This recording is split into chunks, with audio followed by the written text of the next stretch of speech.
कई बार क्या है, रेट का पता नहीं होता है ना। हमारी दुकान में हम इतना ही सामान बेचते हैं, हमारी दुकान में इतना ही सामान है ये वाला है, और इस सामान के अलावा हम कुछ बेचते नहीं है। तो अपन ने क्या किया, ध्यान देना, अपन ने क्या किया, इतना सामान है हमारी दुकान में, एक बार देखें, और इस सामान को एक लिस्ट बना लेते हैं हम। पहला काम क्या होगा, एक इस लिस्ट बनाने के लिए यहाँ क्लिक कर लेंगे। क्लिक करने के बाद हम जाएंगे डाटा पर। डाटा पर जाने के बाद डाटा वैलिडेशन रूल और डाटा वैलिडेशन पर क्लिक कर लेंगे। क्लिक करने के बाद आपको लिस्ट का यूज करना है। यहाँ किसका यूज करना था, लिस्ट का। और ये जो सोर्स है, सोर्स में आपको वो वाली जो लिस्ट यहाँ पड़ी है अपनी बनाई हुई, इस वाली लिस्ट को क्या कर देते हैं, अपने ऐसे सेलेक्ट कर देते हैं। जैसे ही सेलेक्ट करते हैं, ओके करते हैं, आप देखेंगे कि हमारे पास यहाँ लिस्ट में यहाँ लिस्ट आ गई है। जो जो सामान कोई खरीदता है तो उसकी प्राइस जो है वो ऑलरेडी लग जानी चाहिए। मुनीम को पता नहीं है कि क्या रेट है, तो यहाँ आप देखेंगे ये सारी चीजें आ रही है अपने को, अपने पास टेबल हो गया, ऑफिस चेयर हो गया, या फिर कुछ भी सामान, वेटिंग रूम चेयर हो गया, और इसके अलावा इसमें स्टूल हो गया, ऐसी चीजें हैं अपने पास। समझ गए। अब हम ये चाहते हैं कि क्वांटिटी तो अगला कितनी ले सकता है, लेकिन रेट का पता नहीं है। रेट ऑटोमेटिक लगना चाहिए। क्या रेट लगना चाहिए वो भी मैं आपको बता देता हूँ। चेयर जो है हमारे पास वो 200 रुपए की है, टेबल जो है वो 150 का, ऑफिस चेयर 1200 की, स्टूल जो है वो 700 का, सोफा जो है वो 1700 का, और वेटिंग चेयर जो है वो 550 की। ये अपने पास कुछ रेट है। समझ आई। अब हम ये चाहते हैं कि जैसे ही कोई यहाँ ऑफिस चेयर सेलेक्ट करे तो रेट ऑटोमेटिक लग जाए। यहाँ जैसे ही कोई यहाँ ऑफिस चेयर के अलावा वेटिंग चेयर सेलेक्ट करे तो भी यहाँ रेट लग जाना चाहिए। इसके लिए आपको ये बताना है कि यहाँ फॉर्मूला क्या लगेगा। ये अपने पास रेट जो है वो मैंने यहाँ डाल रखे हैं। ये रेट मैं यहाँ से यहाँ डाल देता हूँ, चलो ये आपको दिख जाए इसलिए मैं यहाँ डाल रहा हूँ।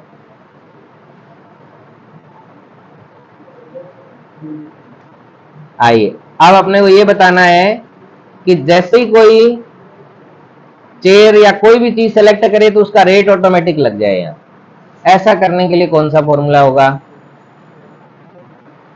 लगा दोगे क्या? सुनिए, देखो नहीं लगेगा।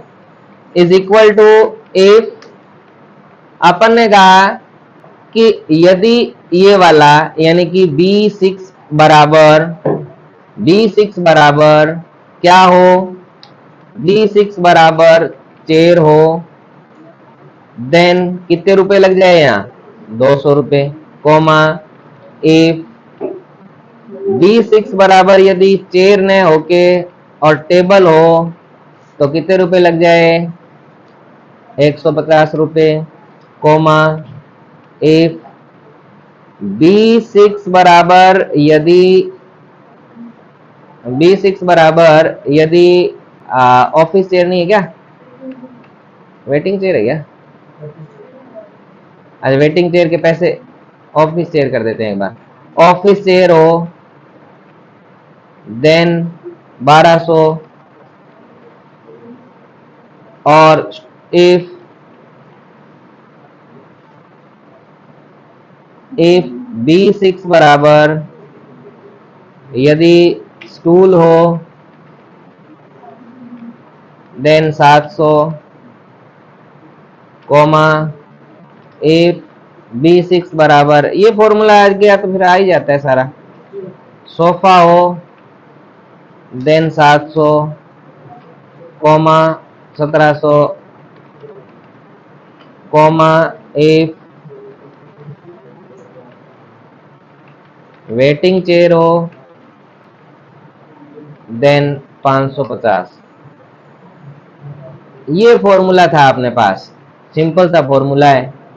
अब देखिए मैं इस फॉर्मूले को यहां तक ले जाता हूं, ऑटोमेटिक रेट लग जाएंगे। इसका नहीं लगा क्या, वेटिंग चेयर, वेटिंग चेयर की स्पेलिंग चेक कर लो। हैं?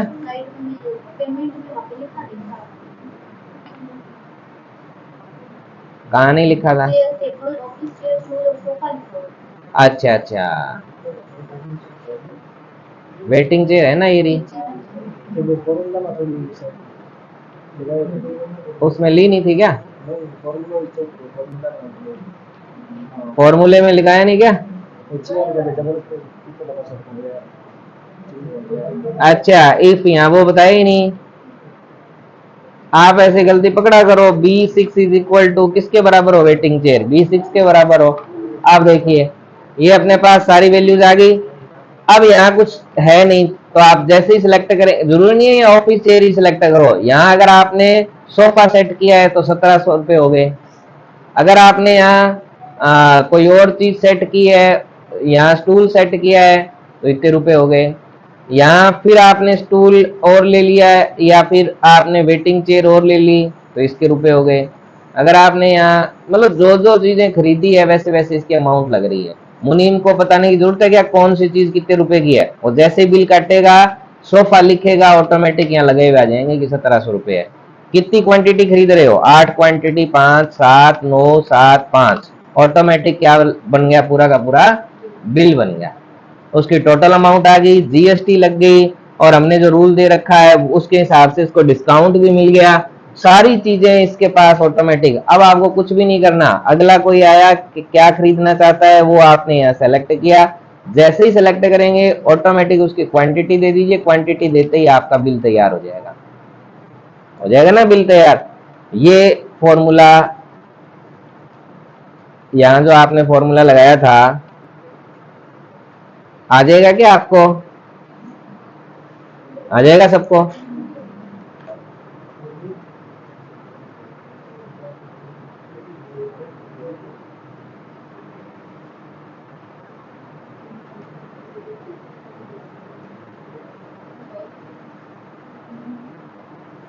यहां मैं एक चीज और चाहता हूं।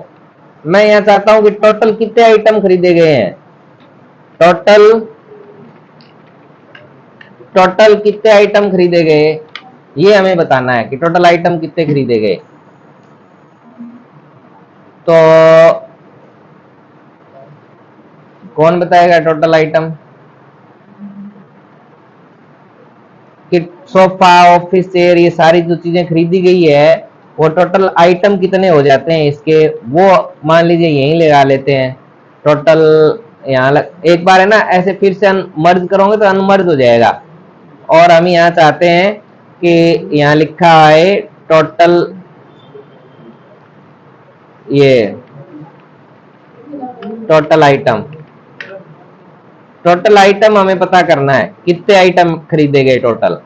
मान लीजिए इसने ये नहीं खरीदा, इसने ये नहीं खरीदा, तो नहीं खरीदा तो हमें आइटम तो कम हो जाएंगे ना, 4 ही आइटम हुए। तो हमें ये पता चलना चाहिए कि इस आदमी अब बिल लेके जाएगा, लास्ट में काउंटिंग करेगा नहीं, गाड़ी में डालेगा तो कितना सामान हो गया। तो पूरा सामान की काउंटिंग हम पहले ही बिल में बताना चाहते हैं कि टोटल कितने आइटम्स खरीदे गए हैं। कौन सा फॉर्मूला लगाएं कि हमें यहाँ पता चल जाए?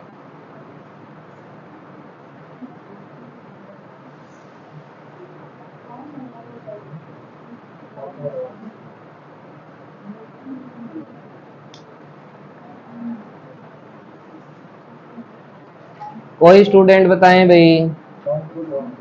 काउंट का फॉर्मूला लगा दे। सब राजी हो काउंट का फॉर्मूला लगाने में? तो नहीं है क्या?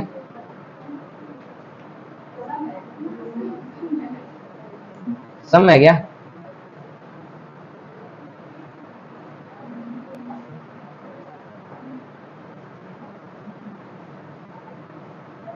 यस। काउंट का नहीं लगेगा।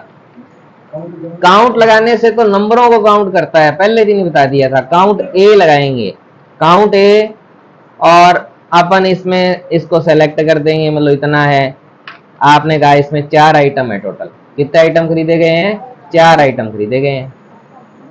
आपको ये बताना है कि स्टूल, टोटल स्टूल के कितने रुपए होते हैं? स्टूल के टोटल रुपए कितने होते हैं ये बताना है। कौन सा फॉर्मूला लगेगा? देखो एक्सेल में फॉर्मूले ही होते हैं, बाकी तो ये डब्बे हैं, डब्बों में कुछ भी लिख दो। फॉर्मूलों के बिना एक्सेल का क्या मतलब है?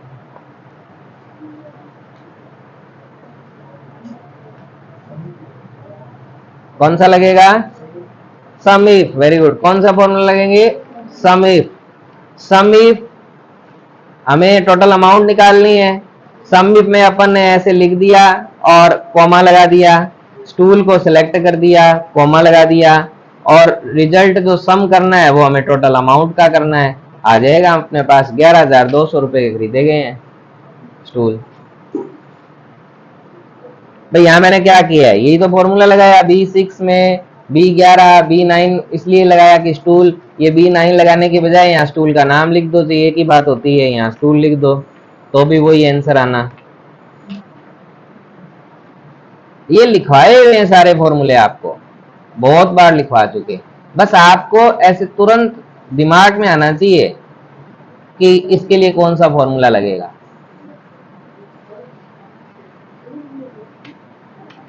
कर लोगे? आइए एक चीज और बताता हूं। पिवट टेबल एक इंपॉर्टेंट पार्ट होता है एक्सेल का, वो भी एक रेफरेंशियल पार्ट है। आपके जानने वाले 100 लोगों के पूछोगे तो किसी को नहीं आएगा पिवट टेबल एक्सेल का। सीखते तो आप भी नहीं, होता आएगा तो आपको भी नहीं। सीखते तो फिर बहुत कुछ आता। पिवट टेबल क्या होती है? सिंपल सा मेथड है कि आपके पास यदि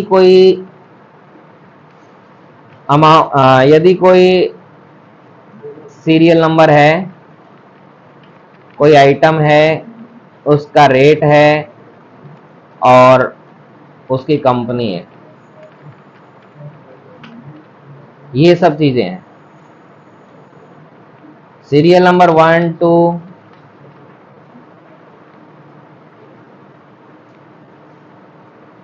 item keyboard, mouse, projector, CPU, printer,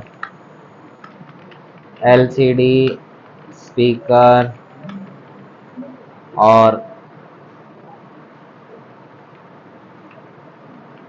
RAM है। इनके रेट जो है वो ऐसे हैं: 1500, 200, 5000, 3000, 8000, 2000, 250, 800, ये रेट है। कंपनी अलग अलग है, किसी की एचपी है, किसी की एचपी है, किसी की डेल है, किसी की आईवाल है, किसी का लेनोवा है, किसी की एचपी है, डेल है, लेनोवा है। ये कुछ कंपनी है, ठीक है। अब अपने इसमें ये देखना चाहते हैं, एक टेबल बनाते हैं। देखिए ध्यान देना, इंसर्ट पर जाएंगे और पीओट टेबल पर चले जाएंगे। पीओट टेबल, पीओट टेबल पर जैसे ही जाएंगे ये ऑटोमेटिक टेबल को सिलेक्ट कर लेगा। ये आपसे पूछेगा कि नई वर्कशीट पर बनानी है, इसी वर्कशीट को एडजस्ट करना है। हम कहेंगे इस काम को नई वर्कशीट पर जाके करना है, तो न्यू वर्कशीट पर जाएंगे। ओके किया, जैसे ही ओके किया आपके पास यहाँ एक पीओट टेबल बन के यहाँ आ जाएगी। आप सीरियल नंबर को क्या करेंगे, सीरियल नंबर को यहाँ से उठाएंगे और इस पर रख देंगे, या इस पर क्लिक ही कर दो ऐसे। जैसे इस पर क्लिक करेंगे आपको बता देगा टोटल सीरियल नंबर कितने हैं, सम ऑफ, यानी कि कंसीडर करने के लिए काम आता है। टोटल सीरियल नंबर कितने हैं? 36 हैं। आपसे कोई पूछ लेगा आइटम्स, ये देखिए सीपीयू 4 आइटम है, कीबोर्ड 1 है, माउस 6, एलसीडी 6 है, सीरियल नंबर किसके कितने हैं, आइटम वाइज अपने को ये दिखा देगा। आप इसमें रेट भी देखना चाहते हो, रेट भी देख सकते हो कि किसके कितने रेट हैं, ग्रुप भी बन जाते हैं इसमें। सीरियल नंबर हटा दीजिए, आपको यहाँ अगर आपने 4 बार कीबोर्ड 4 बार माउस ले रखा है ना, तो उसका जोड़ के ऑटोमेटिक बता देगा। कंपनी वाइज अगर आप देखना चाहते हो तो ये देखिए कंपनी वाइज दिखा दिया, आईबोल का सीपीयू है, एचपी का है, एचपी का है, कंपनी वाइज भी। दोबारा बताऊं क्या? ये पूरा पीओट टेबल इंपॉर्टेंट पार्ट होता है वैसे ये। देखो दोबारा देखो, चलो क्या हो गया? दिखाई दे रहे ना? चलिए दोबारा देखते हैं। कीबोर्ड कई जगह कर देते हैं और माउस भी कर देते हैं, एलसीडी भी कर देते हैं, ऐसे कर देते हैं। अब आइए प्योर टेबल को बनाते हैं। सिंपल मेथड है, इंसर्ट पर जाना है, प्योर टेबल पर जाना है। यहां आपसे पूछेगा, ये रेंज ऑटोमेटिक सिलेक्ट कर दी इसने, सिलेक्ट हो गया ना? सामने देखो रहे हो प्योर टेबल नहीं आएगा। एग्जिस्टिंग वर्कशीट या न्यू वर्कशीट, आपने न्यू वर्कशीट किया, जैसे ही न्यू वर्कशीट किया, ये दिखाई नहीं दे रहा क्या? अब यहाँ to build report choose the field from the pure table field, ये जो फील्ड यहाँ साइड में आ गए हैं, यहाँ से आपको जैसे कंपनी सेलेक्ट कर लिया आपने, तो आपको सारी कंपनी बता देगा, डेल, एचपी, आईबोल और लिनोवा कंपनी है हमारे पास। हम चाहते हैं कि इसके आइटम्स, तो ये आइटम वाइज दिखा देगा। डेल की दो चीज है, कीबोर्ड है, माउस है। एचपी का कीबोर्ड भी है, एलसीडी भी है, माउस भी है। आईबोल की सीपीयू है, लेनोवा का एलसीडी है, रैम है। अलग अलग कंपनी वाइज अपने को सारी डिटेल्स बता दी गई। समझ गए ना कि कौन सी कंपनी का क्या आइटम था? यहाँ तो सारे आइटम अलग अलग थे। कहाँ गई वो? यहाँ तो सारे आइटम अलग अलग थे। अब आपसे ये पूछ ले कि एचपी का कौन कौन सा आइटम था, एक जगह कंसीडर करना है, तो आपके पास कंसीडर करके जो है वो यहाँ बताया गया है कि डेल के ये दो हैं, एचपी के ये है।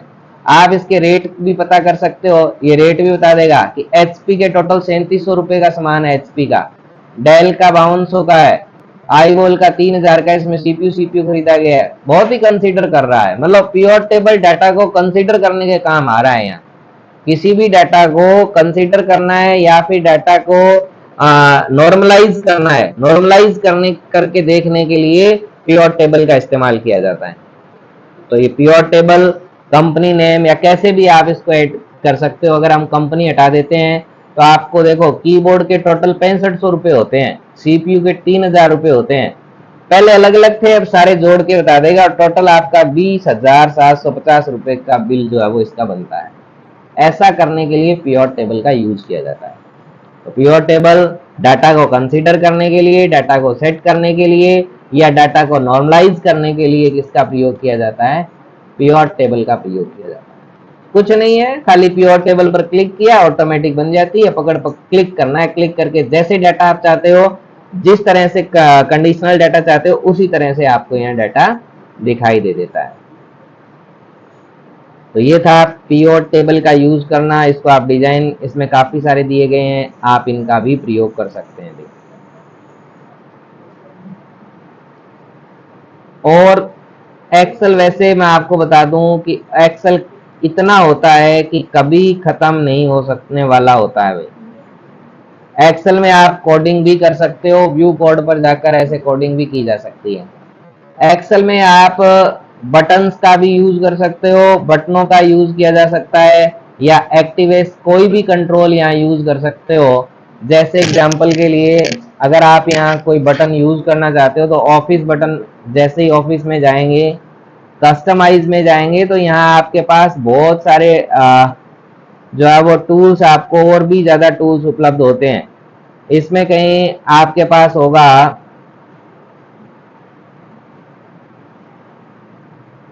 आप इन सारे टूल्स का यूज कर सकते हो। ऑल कमांड्स का यूज कर सकते हो। ऑल कमांड का यूज करेंगे तो यहाँ कमांड बटन होगा, कहीं देखो कहीं लिखा हुआ आएगा command button, active x control या ऐसे कुछ होगा।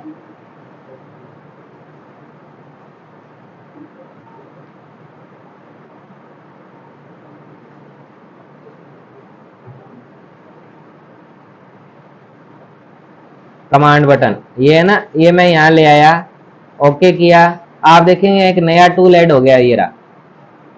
और जैसे ये टूल आया, यहाँ आप बटन भी लगा सकते हो, ऐसे कोई भी ऐसे बटन बनाया जा सकता है। इन बटनों को यूज में भी लिया जा सकता है। राइट क्लिक करके इसकी प्रॉपर्टी से आप इस प्रॉपर्टी में जाके इसमें चेंजेस भी कर सकते हो। जैसे हम चाहते हैं कि इसके नाम में चेंज हो जाए, तो इसका कैप्शन बदल दो, आपने यहाँ लिख दिया ओके, ओके हो गया। आप इसमें कलर वलर भी चेंज कर सकते हो। ये सारे काम इसमें बटन से भी किए जा सकते हैं। हम बटन पर क्लिक करके ये भी कर सकते हैं, मतलब यहाँ कोडिंग भी की जा सकती है। आप जो, जैसे मैंने लिख दिया मैसेज बॉक्स हेलो स्टूडेंट्स,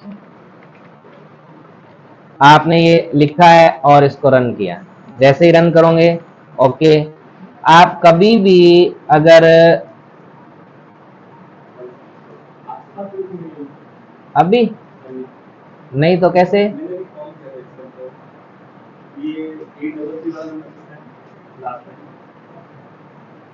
बैठो मैं आ रहा हूँ, ऑफिस में बैठो। ये देखो जैसे ही आप इस पर क्लिक करोगे ये देखिए मैसेज आएगा हेलो स्टूडेंट्स। मतलब इस ये एक्टिवेक्स कंट्रोल है, इससे आप कुछ भी काम करवा सकते हो। ये मैंने बटन बना के खाली आपको बताया है। इस बटन से आप कुछ भी, आप कंप्यूटर की सारी प्रोग्रामिंग इससे कर सकते हो। वो अब बाद की बात होती है, एडवांस एक्सेल की बातें होती है। अब तक आपको ये पता जरूर होना चाहिए कि इसमें कोडिंग भी की जा सकती है। अब तक के जो फॉर्मूले लगाए गए सारे फॉर्मूले आपको आने चाहिए। कर लो ये सारे फॉर्मूले। कुछ फॉर्मूले मैं आपको बताता हूं जो मैंने अभी करवाए हैं। सम करवाया होगा, सम इफ करवाया होगा, काउंट करवाया होगा, काउंट इफ करवाया होगा, इसके अलावा काउंट ए करवाया होगा। इसके अलावा आपको इफ करवाया है, एंड करवाया होगा, नोट करवाया होगा, लुकअप करवाया होगा, वी लुकअप करवाया होगा, और मैक्स करवाया होगा, मिनिमम करवाया होगा, एवरेज करवाया होगा, और कौन सा करवाया होगा, राउंड, रैंक करवाया होगा। और भी कोई फॉर्मूला करवाया है क्या? ये हाँ, इसके अलावा है ना कुछ फॉर्मूले डेट से संबंधित होते हैं, कुछ फॉर्मूले टेक्स्ट से संबंधित होते हैं। भाई टेक्स्ट से संबंधित कौन कौन से फॉर्मूले देखिए। एक लेन नाम का फंक्शन है टेक्स्ट से संबंधित, एक राइट नाम का फंक्शन है, ध्यान देना, अरे इसके काफी सारे प्रश्न आते हैं। एक लेफ्ट नाम का फंक्शन है टेक्स्ट से संबंधित, और इसके अलावा एक रिप्लेस नाम का फंक्शन है, एक रिपीट नाम का फंक्शन है, और टेक्स्ट से संबंधित और कौन सा फॉर्मूला हो सकता है, इतने फॉर्मूले हैं। ये सारे टेक्स्ट पर लगेंगे। टेक्स्ट पर कैसे लगेंगे, जैसे मैंने यहाँ लिख रखा है राम इज गुड बॉय, लिख रखा है ना। अब ये फॉर्मूले काम करेंगे, कैसे करेंगे, पहला देखते हैं लेन फंक्शन। इस टेक्स्ट कहाँ है, टेक्स्ट ये हमारा J3 में। ये फॉर्मूला ऐसे ही लगेगा, ये पेपर में आपके असाइनमेंट में भी ऐसे क्वेश्चन आएंगे। लेन का फंक्शन है, लेन के फंक्शन में आपको इससे ज्यादा कुछ नहीं करना है, लेंथ बता देगा ये टोटल कितने कैरेक्टर है, काउंट करके बता देगा ये 15 कैरेक्टर है। काउंट करने के लिए, कैरेक्टर को काउंट करने के लिए कौन सा फंक्शन यूज करेंगे, लेफ्ट, हाँ सॉरी लेन, कौन सा, लेन। लेन मीन्स होता है लेंथ निकालना। इसके अलावा अगर आपसे ये पूछा गया कि लेफ्ट चाहिए हमें, तो लेफ्ट के J3 जो है, J3 का लेफ्ट के 5 कैरेक्टर्स चाहिए हमें। J3 के लेफ्ट के 5 कैरेक्टर्स चाहिए, तो आप देखेंगे J3 में से लेफ्ट साइड के 5 अक्षर ले आया। ये अक्षर बहुत जगह काम आते हैं ऐसे फॉर्मूले। कई बार क्या होता है कि पूरा टेक्स्ट दिया होता है, पीछे 10 कैरेक्टर का मोबाइल नंबर दिया होता है, हमें उसमें से मोबाइल नंबर निकालना है, तो हम किसका यूज करते हैं, लेंथ का, राइट फंक्शन का यूज कर सकते हैं। जैसे राइट फंक्शन का यूज किया, वैसे ही आप J3 से लेफ्ट राइट का भी यूज कर सकते हैं, लेफ्ट का भी यूज कर सकते हैं, लेफ्ट, और राइट का भी यूज कर सकते हैं, राइट। आप देखेंगे राइट साइड से अपने पास कुछ कैरेक्टर्स जो है वो आ गए हैं। इसके अलावा देखिए हमारे पास और भी है, replace is equal to, replace नाम का फॉर्मूला लगाया। J3 में पहले तीसरे नंबर से कॉमा हम एक कैरेक्टर डालना चाहते हैं, राजेश, 5 अक्षर का। राजेश डालना चाहते हैं, आप देखेंगे इस तरह से ये चेंज कर देगा, रिप्लेस कर देगा। ये ज्यादा कोई इंपॉर्टेंट नहीं है, रिपीट वाला ज्यादा इंपॉर्टेंट है। अगर आप एक ही टेक्स्ट को बार बार रिपीट करवाना चाहते हो, रिपीट नाम का फॉर्मूला लगाइए। हम चाहते हैं J4 को 10 बार रिपीट करना, तो आप देखेंगे J4 के जो डाटा है वो 10 बार राम राम राम राम आ जाएगा। अगर आप इसमें स्पेस चाहते हो, स्पेस भी आ जाएगा। यहां आप क्या कर दोगे, इसमें थोड़ा सा स्पेस दे देंगे, ऑटोमेटिक देखिए 10 बार ये राम राम राम राम आ गया। तो ये था, काफी इंपॉर्टेंट फॉर्मूले हैं सारे। ये टेक्स्ट से संबंधित फॉर्मूले हैं, नोट कर लीजिए इनको, लेन, राइट, लेफ्ट, रिप्लेस और रिपीट को।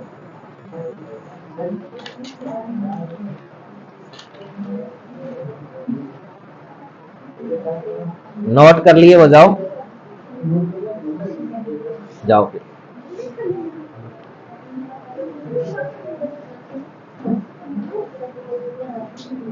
कल जो टेस्ट होगा, ऑनलाइन टेस्ट होगा, ठीक है, दिया करो टेस्ट।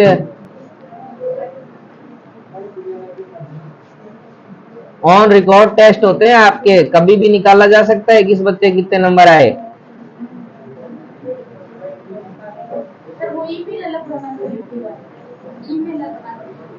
ईमेल वाला क्यों?